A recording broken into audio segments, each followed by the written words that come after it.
I have a problem.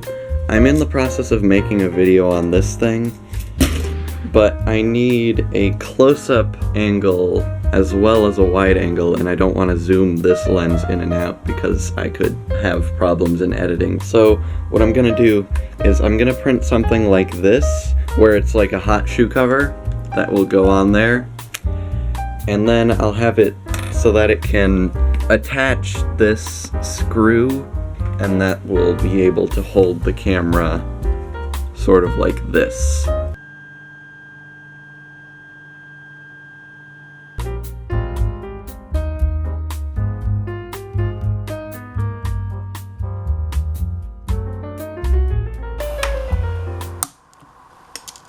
And 3 versions later, I have this masterpiece.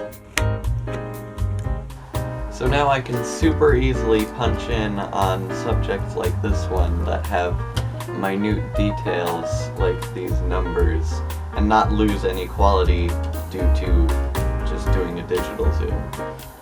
A video on this will probably be out next week.